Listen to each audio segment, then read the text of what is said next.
And good evening, everyone. Welcome to another live episode of the Washington Wrestle Talk podcast. I'm your host, Mike, and this was the night after WrestleMania. The Monday Night Raw usually is after WrestleMania is usually notable for debuts and returns and the occasional signing of talent. You know, just.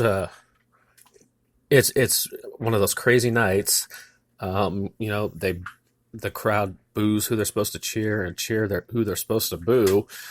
Um, so let's just get right off to the recap. Michael Cole's voice was still shot from last night. I mean, can you blame him? WrestleMania, counting the pre-show, was 7.5 hours long. I mean, it started at 2 p.m. West Coast time and went until just after 9:30 here, so that's like 7.5 hours. So we kick off the show with Seth Rollins, the new Universal Champion, coming to do a promo. And, a few minutes into the promo, we hear the familiar, "Oh, Brooklyn, don't you dare be sour, clap for your world-famous 5-time champs and your new WWE champ." The New Day made an appearance. And, Kofi Kingston and the New Day came out, and, it was a night of celebrations. But, if the women could do it, why can't we do it? So it was going to be a title match on Raw tonight, and more on that in a little bit. Of course, Becky Lynch came out, cut a promo. Lacey Evans, who appears to be the new challenger for Becky, came out, did her shtick, and then sucker punched Becky Lynch with the woman's right hand, and it was a brawl between the two ladies. The first match that we had tonight was a rematch of the WrestleMania pre-show. The new champs, Ryder and Hawkins, took on the Revival. Nothing special here.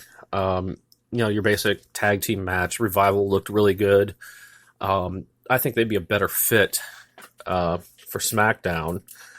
And but it was what it was, and the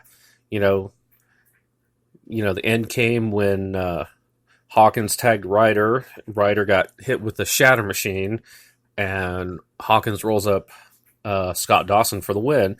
So it was, just a pretty basic, generic tag title match. Baron Corbin came out, addressed the crowd, gloating over his victory over Kurt Angle. When Kurt Angle came out, and, wanted to congratulate Baron Corbin, said he was a better man, and wished him the best of luck. And then Kurt goes, "The best of bad luck," hits him with the Angle Slam, and then an ominous music hit. And it was Lars Sullivan, who'd been missing off of TV for quite some time. If you recall, earlier this year, he was supposed to be part of the new wave of NXT talent that was going to be appearing on both Raw and SmackDown, but he suffered a panic attack the night he was supposed to debut, and they gave him some time off to cool down. But he made his official debut and destroyed Kurt Angle.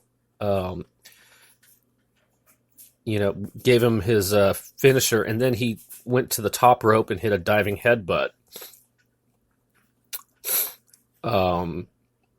Alexa Bliss made her return to action tonight against Bayley. It was a pretty decent match. Alexa Bliss hits Bayley with the DDT to win, but kind of a scary bump that Alexa took when she took a sunset flip powerbomb into the middle turnbuckle. I mean, her head and neck just snapped, and it didn't look pleasant. Of course, Becky Lynch came out. I just mentioned that to you. Oh, excuse me, my allergies are killing me. Tonight was supposed to be Dean Ambrose's final match in WWE, and he was. I'm just reading my Twitter here. Um, it was. Yeah. Sorry, it's going to be just a second here before I get back.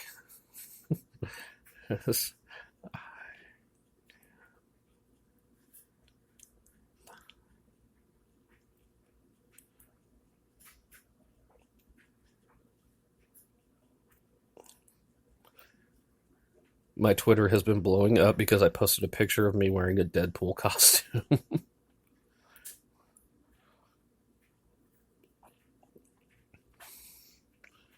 It's going to be a second here.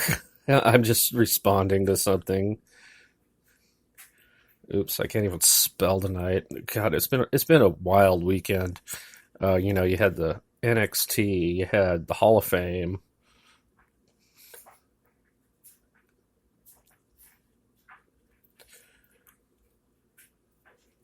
and back we go. Um, so yeah, tonight was supposed to be Dean Ambrose's final match. He was scheduled to face Bobby Lashley. Um, but before that, we had a tag match with Ricochet and Aleister Black taking on the glorious tag team of Bobby Roode and Chad Gable. Um, and Gable and Roode did a pre-tape promo saying that they were tired of doing things the nice way and they were going to do things their way, which means they're probably going to go full blown heel. Um, but it was a pretty decent match. Ricochet just blows me away every time I see him.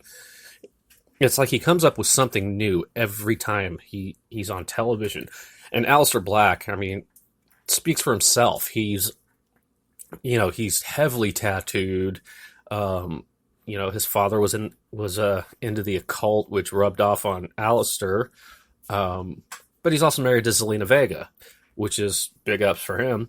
But the end came when Ricochet hit a code breaker on Chad Gable and pinned him. So Ricochet and Aleister Black still undefeated in, not, just straight up tag matches, not fatal four ways or anything like that.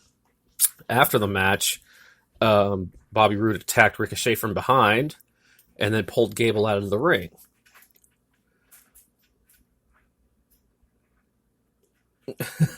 Reading about the crowd. Of course, Dean Ambrose. There was a bizarre video that happened. It was a smoking cardboard box, like smoke coming out of it, and out came like a demonic puppet that starts laughing. I'm wondering if that's going to be Bray Wyatt, or if it's going to be Luke Harper. We'll find out in the next few weeks, I guess. Of course, we had Dean Ambrose versus Bobby Lashley, which didn't actually get started because Lashley got on the microphone and said, "Hey, Dean, don't worry while you're you're gone from this company. I'll take care of your wife." His wife, Dean Ambrose's wife, is commentator Renee Young, and that caused Ambrose to go off the handle. Leo Rush tried to intervene. That didn't happen, but Lashley eventually gets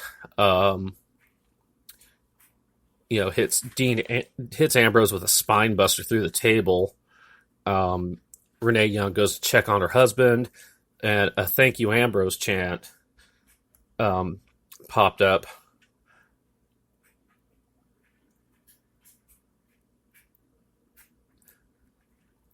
And then we get more on the main event for tonight, which is Seth Rollins and Kofi Kingston in a winner-take-all match. A returning superstar was shown walking backstage. And, of course, we have another promo from Mojo Rawley. He's been doing this talking to himself in the mirror gimmick lately. But this time, he has purple lightning painted around his eye. I don't know where they're going with this, other than he's a complete lunatic. Um, but going back to the action here, some familiar music hits, and out came the returning Sami Zayn, who'd been gone for about 10 months after double rotator cuff surgery. And he challenged anybody to a match, and out came the new Intercontinental Champion Finn Balor, and then it was announced that there was going to be for the Intercontinental title. A back and forth match, between Zayn and Finn Balor, but it was what happened after the match that, everybody was talking. Sami Zayn cut probably the most incredible promo, and I'm wondering if this was like a work shoot promo, but he got a lot of heat when he finished this, promo, so it looks like they're going to keep him heel, even though he got a big babyface reaction when he came out. And, of course, we had a new backstage interviewer shown, and Dana Brooke walked up to congratulate Becky Lynch. And it was just, who knows what's going on with this? Is it going to be Dana Brooke facing Lynch, or is it going to be Lacey Evans? Barely any mention of Ronda Rousey tonight, so I'm wondering if she's taking time off. And then, of course, we get, ladies and gentlemen, Elias. And Elias greets the crowd. He was upset that John Cena interrupted his performance.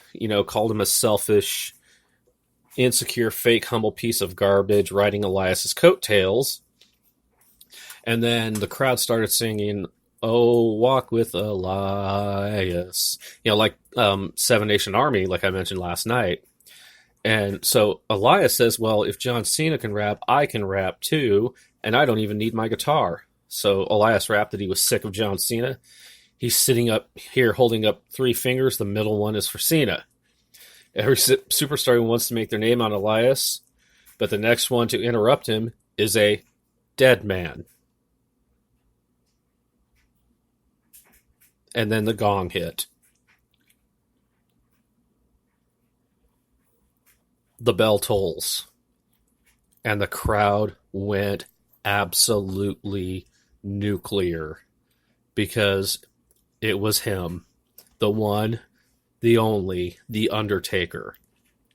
And I was correct when I said he wasn't on WrestleMania last night for the first time since the year 2000. So 19 years, 18 consecutive WrestleManias he was at. The Elias goes to leave, and the crowd is just going, just chanting Undertaker at the top. They're screaming at the top of their lungs, and so, and then a holy crap chant picks up, and then they did the old OK Corral stare down. Take one small step towards each other. And then Elias feigned like he was going to walk away, but he charged. Taker took him out with a boot, then hit him with a choke slam, and then hit him with a tombstone, and did his trademark pose, when he pinned someone with the arms folded over, and the crowd counted 1, 2, 3.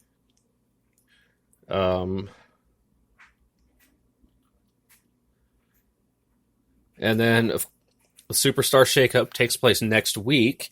So guys from SmackDown will be on Raw. Guys from Raw will be on SmackDown. Might be a NXT call-up or two.